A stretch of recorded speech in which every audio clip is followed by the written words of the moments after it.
começar trabalhando hoje aqui com vocês a parte de origem da vida. Já fizemos em sala de aula a parte de características gerais dos seres vivos, né?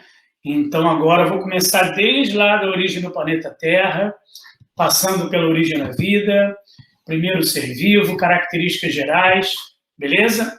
Eu espero que vocês estejam fazendo todos os exercícios, que vocês estejam estudando, para que a gente possa continuar com matéria nova. Tudo bem? Lá na sala de aula, o que a gente já viu? Características gerais dos seres vivos. Aí vimos se ele é heterotrófico, se ele é autotrófico, se ele é mixotrófico. Vimos se ele é aeróbico, anaeróbico ou facultativo. Vimos a diferença entre mitose e meiose. Vimos se ele é procarionte ou eucarionte, formas de alimentação, enfim, diversas características determinantes para que você considere o indivíduo um ser vivo. Não é isso? Então, hoje, aqui, agora, eu vou me deter mais à parte da origem da vida. Vamos falar sobre a origem da vida, beleza? Vou compartilhar com vocês aqui o material e eu espero que vocês, depois, qualquer dúvida que apareça, escrevam para mim. Beleza? Tá lá. Bom, origem da vida. Quando eu falo de origem da vida, a gente tem que tomar cuidado do que a gente está falando, se não é de origem do planeta Terra, origem do ser humano ou origem da vida. Então, eu vou dar uma viagem, vou fazer uma viagem aí em origem do planeta, formação do planeta, para depois falar de formação do primeiro ser vivo. Bom, existem diversas teorias, né? Uma das teorias é a panspermia. Na panspermia, acreditava-se que, através daquela chuva de meteoros, vinham formas resistentes de seres vivos, como se fossem esporos de seres vivos. Esses esporos teriam sua fase de resistência, né? Manteriam-se vivos no planeta, e a partir deles você teria a formação dos outros seres vivos. Mais ou menos assim. Também tivemos o criacionismo. Não vou entrar em detalhes, não vou entrar em polêmica, não quero que ninguém aqui acredite em nada. Eu só estou te mostrando o que existia. Então, nessa época, você tinha o criacionismo, que era, na verdade, estipulado através de crenças, né? Religião. No criacionismo, você tem o Deus como criador de todos os seres do universo. Tudo bem? Tanto é que, junto com o criacionismo, não estou dizendo que é o criacionismo, mas junto com o criacionismo, vinha uma ideia de fixismo, onde os seres não evoluem. Como assim não evoluem? A cobra sempre foi cobra, o sapo sempre foi sapo, e o mamífero sempre foi mamífero. Beleza? Então, o criacionismo tinha a religião ali acima de tudo. Depois, até os próprios criacionistas começaram a aceitar determinadas ideias, né? Conceitos da ciência. Hoje em dia, a religião e a ciência, elas andam bem juntas, vamos dizer mais ou menos assim. Até aparecer a primeira ideia, olha lá, a biogênica, com Aristóteles, mais de 2000 anos atrás. Isso perdurou até século XIX. Início do século XIX. O que você tinha ali? Geração espontânea. Então, na biogênese, você tem a geração espontânea. O que quer dizer isso? Um ser vivo ele pode ser formado a partir da matéria bruta. Existia fórmula, existia receita para você fabricar rato. Você pegava uma camisa velha, molhava ela, melhor ainda se pudesse sujar ela com o resto de alimento, e deixava num canto de um porão de um navio, né? Uma garagem abandonada, cheia de sujeira. Aí, depois de um tempo, ia aparecer rato ali, ia aparecer barata, e acreditavam-se que esse rato e essa barata, na verdade, estavam sendo originados a partir da matéria bruta. Bom, isso perdurou durante um bom tempo, até vir a ideia da biogênese. A ideia da biogênese, na verdade, ela defende que cada ser vivo só pode ser formado a partir de outro ser vivo. Que parece óbvio, mas a gente vai ver se é tão óbvio assim. pelo menos quando se refere ao primeiro ser vivo. Beleza? Bom, quais foram os experimentos que foram acontecendo para que hoje você acredite na teoria biogênica, né? Ou para que os caras naquela época acreditassem na teoria abiogênica? Apareceu um italiano chamado Francesco Redi, defendendo a biogênese. E o que ele fez? Ele falou, opa, peraí, eu vou pegar aqui 2 frascos, num frasco eu vou colocar um pedaço de carne aberto, sem nada tampando o frasco. E no outro eu vou pegar um outro pedaço de carne, vou colocar ali com o frasco fechado, com uma gaze, por exemplo. Depois de um tempo, apareceram, vocês podem ver aqui, apareceram larvas e moscas no frasco aberto e não apareceu nada no frasco fechado, a carne estava ali inteirinha. Então ele mostrou para as pessoas que a larva que aparecia na carne, ela só estava ali porque uma mosca pousou ali para botar aquela larva. É igual o bicho da goiaba. O bicho da goiaba, ela só está na goiaba porque o animal foi lá e colocou os ovos lá. E aí já é um meio nutritivo para o embrião se desenvolver, após o nascimento, né, o desenvolvimento do animal, do indivíduo, até os vermes intestinais que as pessoas apresentavam. Isso tentava defender a biogênese. Da onde veio aquele verme? Uma solitária, um plateuminto. Da onde apareceu esse verme? Uma lombriga, um nemateuminto. Da onde apareceu essa lombriga? Uma lombriga não pode nascer de um ser humano. Isso é a biogênese. No entanto, você sabe hoje que é a mão suja que você leva à boca, né? É a contaminação através dos ovos do verme que faz com que ele se desenvolva dentro do seu intestino. Então, Redi, ele conseguiu, de certa forma, provar que a teoria abiogênese estava furada. Só que tem um problema. Nessa mesma época, você teve aqui o aparecimento do microscópio. E através do aparecimento do microscópio, os caras falaram assim, opa, Redi, peraí, isso que você está falando só serve para seres macroscópicos, né? Como, por exemplo, a larva lá da mosca. Não serve para seres microscópicos. Para seres microscópicos, continua valendo a abiogênese. Aí apareceu o Needham, John Needham, e o que ele fez? Ele pegou lá, então vamos ver. Você está falando que a abiogênese é furada? Vou te comprovar. Pegou lá o caldo, botou um caldo nutritivo, em determinado momento ferveu, no outro não ferveu. Só que ele deixou o meio se contaminar. Inclusive, tampou o frasco com uma rolha. Ele não usou métodos para manter aquele ambiente ali estéril, sem vida.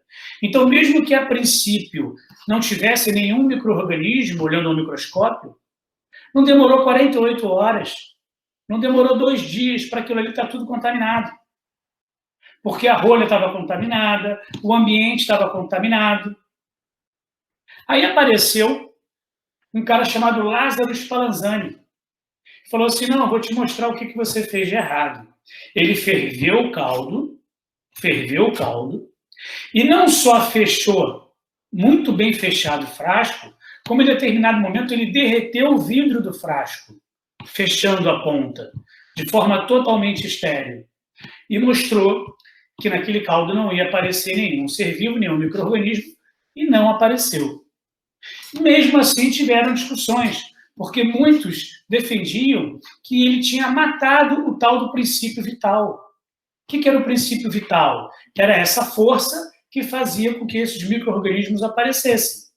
A força lá, que Aristóteles acreditava, a força que Needham acreditava, que fazia aparecer um ser vivo a partir da matéria bruta. E, no entanto, Lázaro Spallanzani, com o intuito de ferver e esterilizar a água, os caras falavam que ele fez errado, que ele ferveu e ele matou também o princípio vital. Aí ficava difícil provar alguma coisa, né? Até apareceu Louis Pasteur. Lembra da pasteurização? Pois é, vem de Pasteur. E o que ele fez? Ele foi e comprovou de novo que a teoria biogênica estava certa. O que ele fez? Ele construiu esse vidro aí, esse frasco de vidro, com um pescoço de cisne, com essa curva que você está vendo aqui, ó. Estou falando disso aqui. Beleza? Repara aqui nessa curva que tem uma sujeirinha aqui, ó. Tá vendo aqui uma sujeirinha? O que é isso? Ele foi lá e ferveu, porque só ferver não era o problema. Lá em Needham e Spallanzani, eles também ferveram. O problema é que Needham deixou contaminar. Spallanzani não deixou. Só que daí falaram que Spallanzani tinha matado o princípio vital com a fervura. O que Pasteur fez? Ele fez esse frasco, beleza? Deixou os micro-organismos, não interessa, aí ferveu. Depois de ferver, mostrou que estava esterilizado. E manteve daquela forma. E continuou esterilizado, continuou sem nenhum ser vivo. E ele mostrou que os seres vivos estavam aqui, ó. Eles entravam pelo ar, mas ficavam retidos nessa curvatura do frasco. Tanto é que chegou um determinado momento que ele falou assim: eu vou mostrar para vocês como é que o micro-organismo vem do ar. Needham acreditava que o micro-organismo vinha do caldo nutritivo. O que é um caldo nutritivo? Com aminoácido, com proteína, como se fosse uma sopa, né? Aí o que Pasteur fez? Pasteur falou assim: eu vou provar para vocês que essa contaminação está vindo do ar. Sabe o que ele fez? Ele quebrou esse pescoço de cisne aqui. No que ele quebrou esse pescoço de cisne, que estava retendo as impurezas aqui, contaminou na mesma hora o líquido que estava ali dentro. E ele provou, o micro-organismo não está aparecendo do caldo, ele está vindo do ar. Como a mosca vinha do ar, botar lá a larvinha dela na carne, os ovinhos dela para a larva se desenvolverem. Então, Pasteur conseguiu aí sim provar que a teoria abiogênica estava furada. Beleza? Como é que ele fez isso? Fervendo o caldo e mantendo lá o pescoço de cisne. E mostrou que só contaminava o líquido quando ele quebrava o pescoço de cisne. Bom, mas se a biogênese não é possível, como surgiu a primeira forma de vida no planeta Terra? Parece aquela pergunta, né? Quem nasceu primeiro, o ovo ou a galinha? Na verdade, o mistério dessa questão está na pergunta. Você quer saber quem nasceu primeiro, o ovo ou a galinha? Ou se foi a galinha ou o ovo de galinha? Provavelmente foi um ovo qualquer, que daquele ovo nasceu um animal que você chama de galinha. Agora, o ovo de galinha só pode ser botado, só pode ser colocado pela galinha. E aqui? Se a biogênese não existe, será que nem para o primeiro ser vivo ela é correta? Você tem que ter tido o primeiro ser vivo, o primeiro indivíduo que você chamou de ser vivo. Ele veio da onde? Vamos ver. Panspermia, criacionismo ou evolução química? Já falamos de panspermia, já falamos de criacionismo, estávamos discutindo biogênese e abiogênese, agora vamos falar de evolução química. Lá para a década, meados de 1920, apareceram dois caras, né, o Paris e Haldane, que trabalharam de formas independentes, como assim? Cada um trabalhou no seu canto, mas estavam trabalhando com a mesma coisa. E o que eles pensaram? O que eles viram? Que moléculas mais simples podem originar moléculas mais complexas. E que substâncias inorgânicas podem formar substâncias orgânicas. Quando eu estou falando de substância orgânica, eu estou falando de quê? Estou falando de aminoácido, estou falando de proteína. Bom, como é que era aquele ambiente naquela época? Há 4,5 bilhões de anos atrás, se formava o planeta Terra. Muito vulcão, muita descarga elétrica, um ambiente muito ruim para a sobrevivência de qualquer ser vivo. Há 3,9 bilhões de anos, você começa a ter lá o resfriamento da Terra e o aparecimento da água líquida. Os mares vão aparecendo, os oceanos vão aparecendo. E há 3,5 bilhões de anos, o surgimento da primeira vida. Gente, repara, eu estou falando de 4,5 bilhões de anos para 3,5 bilhões de anos. É muito tempo para aparecer o primeiro ser vivo no planeta Terra. Como é que era a atmosfera naquela época? Você não tinha oxigênio livre, esse oxigênio que você respira. Você tinha o gás metano, que é o CH4, você tinha a amônia, você tinha o hidrogênio e você tinha a água na forma de vapor. Mas se liga, repara aqui, tem carbono, tem hidrogênio, tem nitrogênio e tem oxigênio. Tem tudo que você precisa para formar um composto orgânico. Esses oceanos, com o resfriamento da Terra, eles começaram a formar o que a gente chama de sopa orgânica, ou sopa primordial. Então, ali eu tinha, olha para cá, eu tinha um aminoácido, olha para cá, eu tinha aqui um aminoácido. Essa partezinha aqui, vocês vão aprender isso em química ainda, não se preocupa. A gente chama de radical amino. Essa outra parte aqui é um ácido. Opa, aminoácido. Isso aqui é um ácido carboxílico.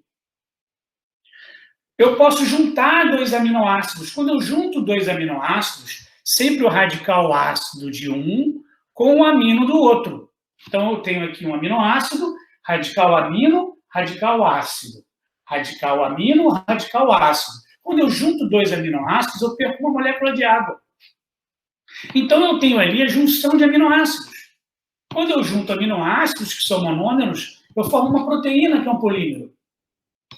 Aqui, eu tenho o gás metano. Olha aqui, o carbono ligado a 4 hidrogênios, CH4. E aqui eu tenho a molécula de água, que é o H2O. Então, eu tenho aminoácido, eu tenho o gás metano e tenho a molécula de água. Para que serviu isso? Juntando isso tudo, nessa sopa orgânica, nessa sopa primordial, acredita-se que tenha aparecido os primeiros seres vivos na forma de coacervado, que nada mais são do que proteinoides. O que é um coacervado? São moléculas proteicas, proteína, aglomerado ali com moléculas de água. Então, acredita-se que, pelo poder de replicação dessas proteínas, que eles teriam sido os primeiros seres vivos a aparecerem no planeta. Como é que eu juntei esses aminoácidos? Como é que eu consegui fazer essa ligação peptídica, que é o nome da ligação entre os aminoácidos? Vocês sabem, ou vão aprender em química, que a energia ela fica armazenada nas ligações químicas. E de onde vinha essa energia para formar essas ligações químicas? Através das descargas elétricas. Então, através das descargas elétricas, eu formava essas ligações químicas. Bom, como é que provavelmente foi o metabolismo, como é que era o metabolismo dessa primeira forma de vida no planeta Terra? Bom, eu tenho lá a primeira hipótese, que é a hipótese heterotrófica. Lembra? Heterotrófica, trófos quer dizer alimento. Autotrófico, eu produzo o meu próprio alimento. Fotossíntese, quimiossíntese. Heterotrófica, alimento diferente. Eu tenho que buscar, eu tenho que caçar meu alimento. De onde apareceu isso aí? Como é que aconteceu isso aí? Um cara chamado Stanley Miller, o que ele fez? Ele construiu um aparelho que fazia o seguinte. Olha aqui. Aqui eu tenho os gases, aqui eu esquentei fonte de calor, aqueci isso aqui, água, liberei o vapor d'água, aqui junto eu misturei com os gases, aqui, por exemplo, o gás metano, esse gás foi seguindo por aqui, vai acompanhando. Quando chegou nesse balão, ele recebeu a descarga elétrica. Descarga elétrica essa necessária para formar as ligações químicas. E depois eu tive o resfriamento disso aqui. Quando resfriou, formou aqui como se fosse uma sopa orgânica, os oceanos. O que Miller quis mostrar? Que a partir desse sistema, que a partir daquela atmosfera primitiva, eu conseguia produzir aminoácidos. Se ele conseguisse provar o aparecimento de aminoácido ali, ficava muito mais fácil para ele provar que a partir desse aminoácido eu tinha proteína, que eram os proteinoides, que eram os coacervados. E, para a alegria dele, apareceram aminoácidos aqui. Então, repetindo o experimento. Esquentou a água, ferveu a água, vapor da água, misturou com os gases, como o gás metano. Esse gás veio para cá, recebeu a descarga elétrica, foi resfriado e apareceu o aminoácido lá embaixo. A partir daí, você tem a hipótese heterotrófica, que diz que os primeiros seres eram fermentadores anaeróbicos. Por que anaeróbicos? Porque eu não tinha oxigênio na atmosfera. Então, ele tinha que ser fermentador, que é uma respiração anaeróbica, beleza? Se alimentando daquela substância orgânica que estava na sopa. A partir da fermentação, eu libero o CO2, gás carbônico. Com gás carbônico na atmosfera, eu começo a selecionar os indivíduos que conseguem captar esse CO2 para produzir energia. Qual é o processo pelo qual eu capto o CO2, produzo energia e ainda libero o oxigênio? Fotossíntese. E a partir do momento que eu tenho a fotossíntese, eu começo a liberar oxigênio para a atmosfera. Com o oxigênio na atmosfera, aí eu começo a selecionar os indivíduos que podem respirar o oxigênio. Vocês vão aprender no segundo ano que a respiração celular aeróbica ela produz muito mais energia do que a anaeróbica. É muito mais vantajoso. E a evolução é assim, é sempre do mais simples para o mais complexo. Beleza? Então, a partir da seleção natural, começaram a aparecer os seres aeróbicos. Então, eu teria fermentadores anaeróbicos, liberando CO2, fotossíntese, liberando oxigênio, e a presença dos seres aeróbicos. No metabolismo, onde eu tenho a hipótese autotrófica, como é que vai ser isso aí?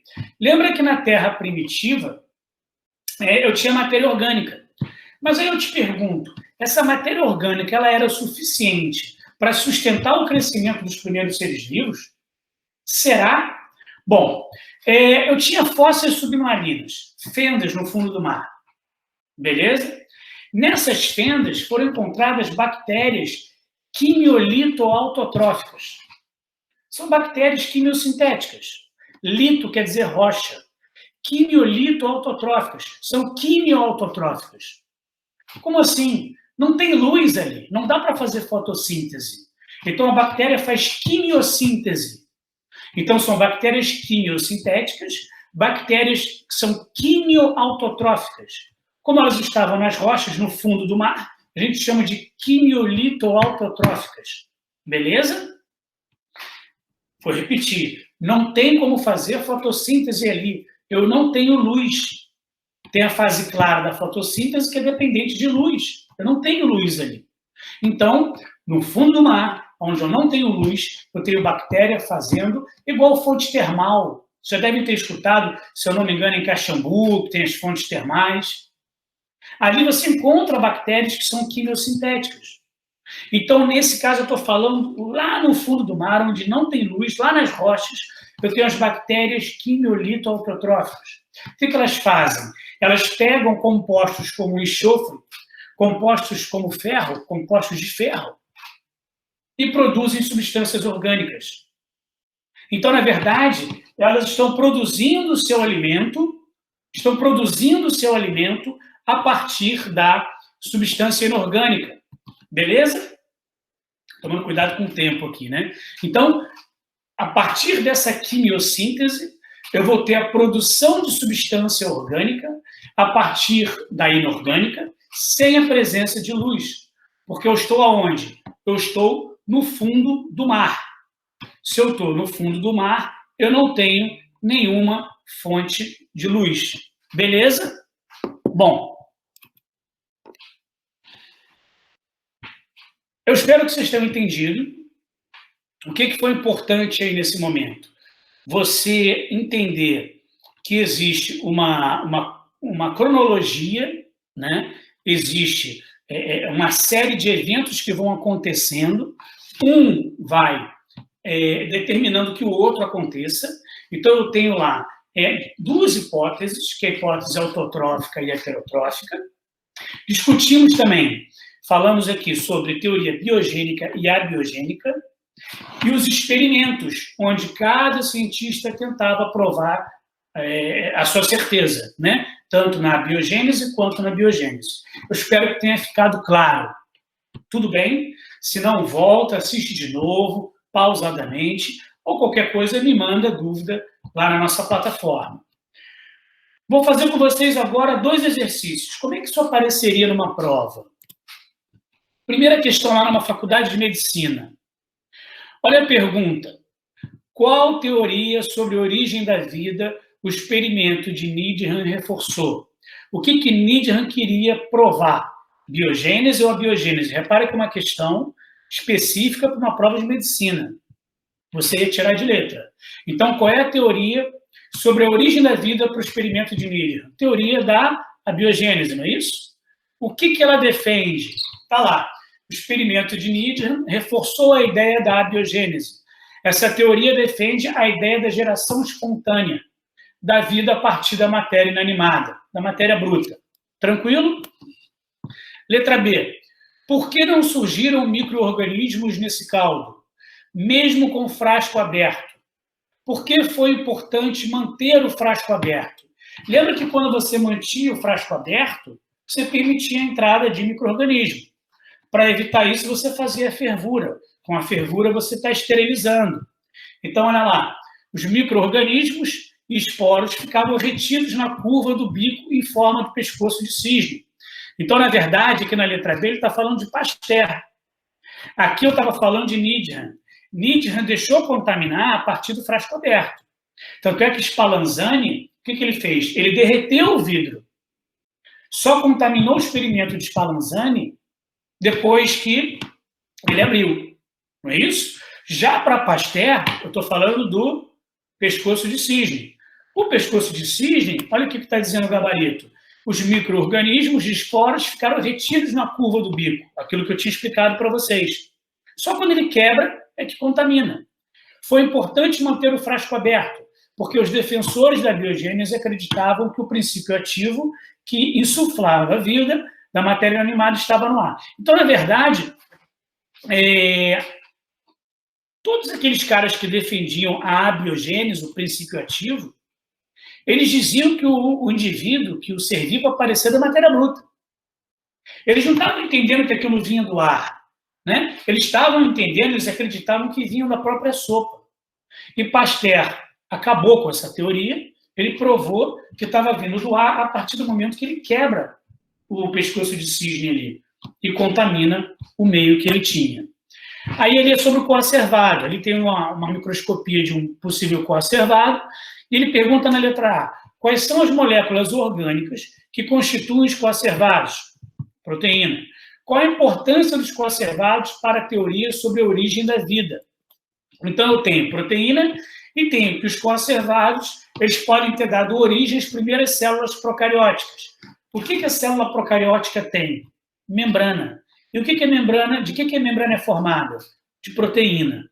Tudo bem? Então, ele botou lá, os coacervados podem ter dado origem às primeiras células procarióticas que se formaram no meio aquoso da Terra primitiva. É isso. A célula ela é envolvida pela membrana plasmática. E a membrana plasmática nada mais é do que proteína. Então, por que não imaginar que o primeiro ser vivo era formado de proteína e foi desenvolvendo ao longo do tempo, de milhares de anos, até formar a primeira célula, né? Letra B. O processo de origem da vida, por meio da formação dos coacervados, se aproxima mais das ideias defendidas pela biogênese ou abiogênese. Olha lá. Aquela pergunta que eu fiz lá no começo da aula. Se não existe a biogênese, como é que apareceu o primeiro ser vivo?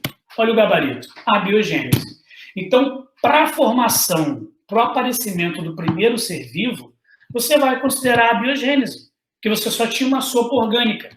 Então, a hipótese da origem da vida propõe que as primeiras células se formaram espontaneamente a partir da matéria orgânica inanimada. Então, eu espero que vocês tenham entendido isso, tá? Que possivelmente o primeiro ser vivo tenha sido esse coacervado aí, que é um proteinoide. Como é que eu formei proteína? Juntando aminoácidos. Como é que eu juntei aminoácidos? Ligação peptídica, e essa energia veio da descarga elétrica.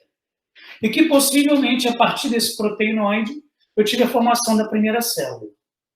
Quero que você guarde teoria biogênica, teoria abiogênica. Os experimentos, Needham, Spallanzani, Miller, Redi, ou Redi, né, Francisco Redi. Quero que você guarde hipótese autotrófica e hipótese heterotrófica. É isso que eu quero que você guarde na aula de hoje. Né? Se for necessário, volta, assiste de novo, refaz os exercícios que vocês já fizeram, que o assunto dos exercícios era exatamente esse. Né? Acho que agora vai ficar mais claro. De repente, eu estou tirando dúvidas que vocês tiveram no exercício. E qualquer coisa que não tenha ficado claro, por favor, me mande lá na nossa plataforma. Beleza? Espero que vocês tenham gostado e bons estudos aí.